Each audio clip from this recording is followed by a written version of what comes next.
Boa tarde, amadas inteligências da Escola de Campeões, aprendendo a aprender.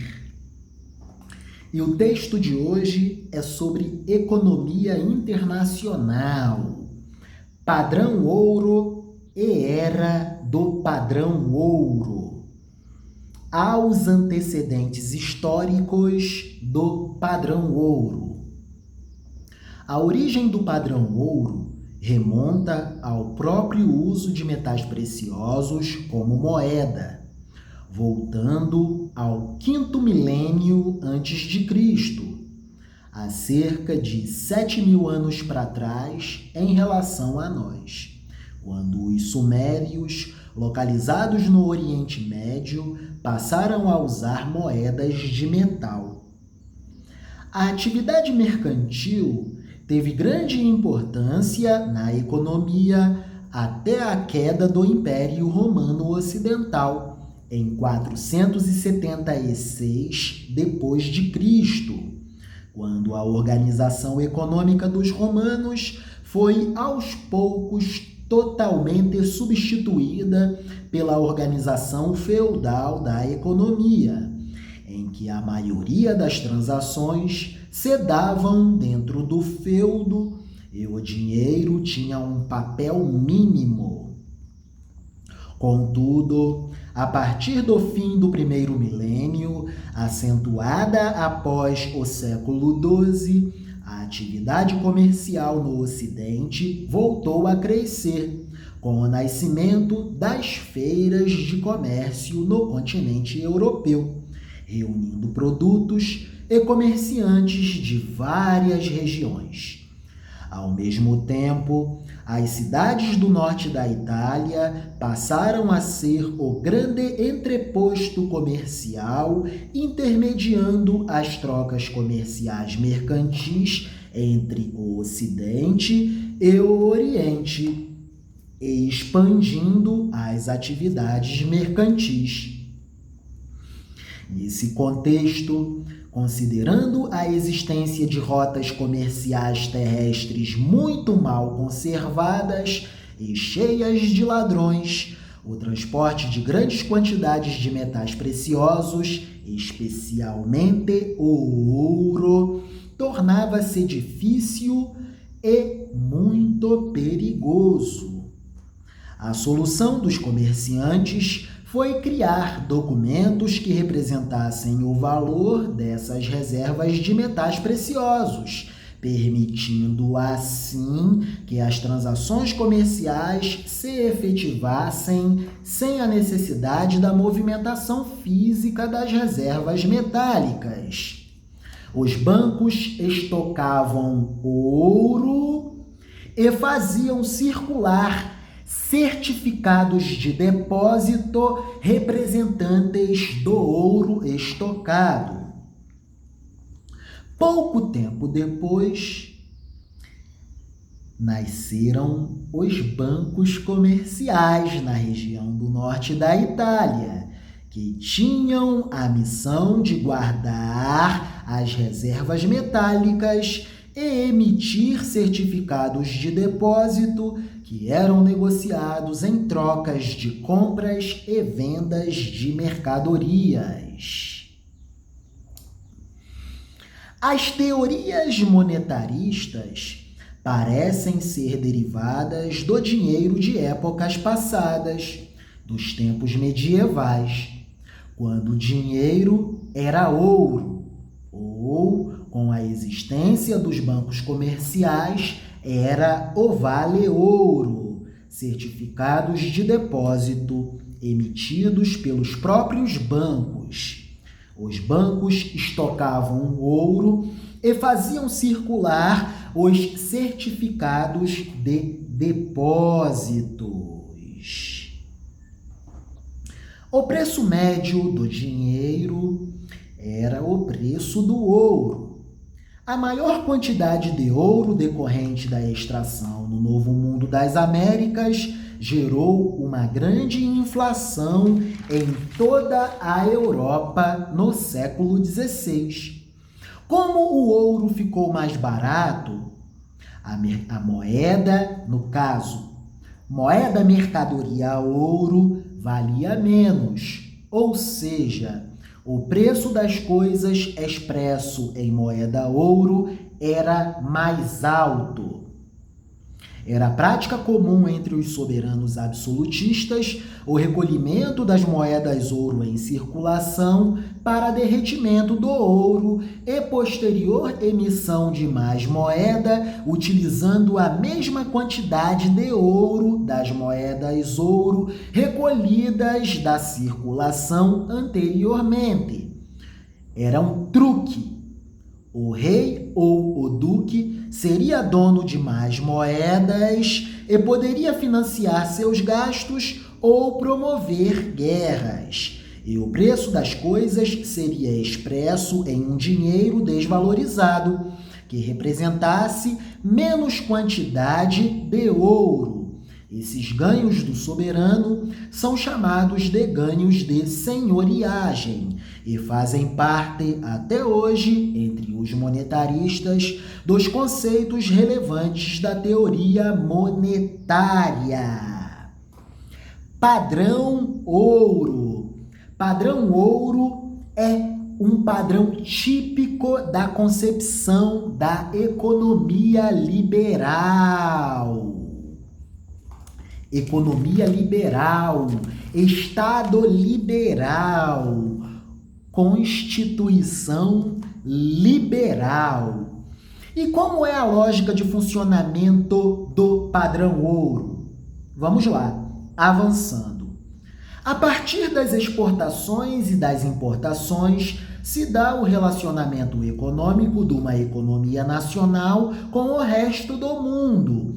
E no caso da realidade do padrão ouro, exportações e importações significam aumento e diminuição das reservas em ouro, respectivamente.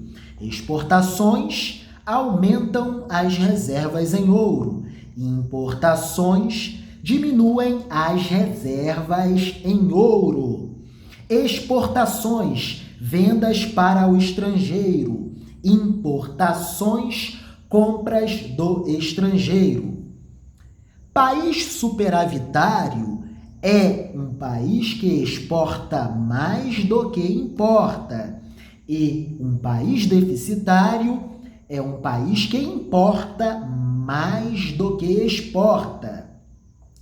Pensemos na realidade de um país superavitário que possui excesso de reservas em ouro, porque exporta mais do que importa, vende mais para o resto do mundo do que compra do resto do mundo.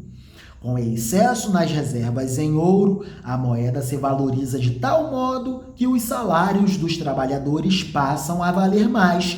O poder de consumo aumenta. Um consumo maior acarreta aumento das importações. Poder aquisitivo maior entre os trabalhadores. Todo mundo começa a comprar. Maiores compras implicam maiores importações. Como aqui estamos no padrão ouro, importações causam saída de moeda ouro do país e queda nas reservas em ouro. Com isso, a moeda se desvaloriza. Porque as reservas em ouro diminuem, o que causa queda no poder de consumo dos trabalhadores e os produtos estrangeiros passam a ser menos consumidos. Trata-se de um mecanismo em balança. No caso de um país superavitário, o superávit tende a ser zerado. É um mecanismo de equilíbrio automático. Se uma economia está superavitária, no padrão ouro, ao longo do tempo, esse superávit tenderá a zero. Não há intervenção do Estado. Economia liberal, Estado liberal. Pensemos agora na realidade de um país deficitário. que compra mais do resto do mundo do que vende para o resto do mundo. Como no padrão ouro, as importações acarretam saída de ouro, queda nas reservas de ouro, essa realidade deficitária traz desvalorização da moeda e, por consequência, queda no poder de consumo das famílias, que passam a importar menos. Com a moeda desvalorizada, os produtos desse país deficitário ficam mais baratos no resto do mundo. As exportações se elevam e isso faz aumentar as reservas em ouro desse país. Trata-se de um modelo em balança, ajuste automático, sem intervenção do Estado. No caso de um país deficitário, o déficit tende a ser zerado. Um país superavitário em relação ao exterior acumula reservas em ouro, eleva a oferta de moeda na economia, e isso depende da quantidade de ouro. Elevam-se os preços internos sem afetar o lado real da economia. E isso causa inflação, aumento dos preços das mercadorias, o que deixa os produtos do exterior mais baratos do que os produtos nacionais, levando a um equilíbrio a longo prazo, que pressupõe zerar o superávit, ajuste automático sem a intervenção do Estado, economia liberal, Estado liberal, Constituição liberal, Constituição liberal. Se o país é deficitário, ocorre exatamente o contrário, mas a longo prazo também zera-se o déficit, ajuste automático. Esse mecanismo é baseado no escrito da Balança Comercial de David Hume, de 1752. Estamos falando de um tempo que tem que ver com a transição do século XVIII para o século XIX. Em 1800, a população mundial chegava a 1 bilhão de pessoas. Hoje, nós temos cerca de 8 bilhões de pessoas. Não faz mais sentido falar-se em economia liberal, Estado liberal, padrão ouro. O padrão monetário atual é completamente diferente do padrão ouro. Não há mais vinculação elastro com ouro ou com qualquer mercadoria que seja. Na época do padrão ouro, os governos administravam a moeda nacional, controlando o preço do ouro. Os bancos centrais dos governos controlavam o preço do ouro.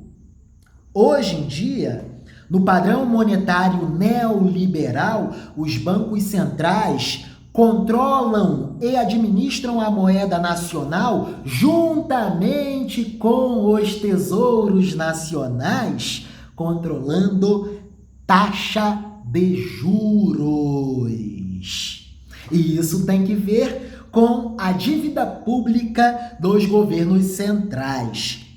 Os governos centrais, no padrão atual, mantêm dívidas públicas grandes para administrarem as respectivas moedas nacionais.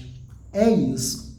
Então percebemos que hoje em dia, parte substancial da dívida pública tem que ver com o serviço público da administração da moeda nacional. No nosso caso brasileiro, o Banco Central do Brasil e o Tesouro Nacional administram o real através da dívida federal e do controle da taxa de juros.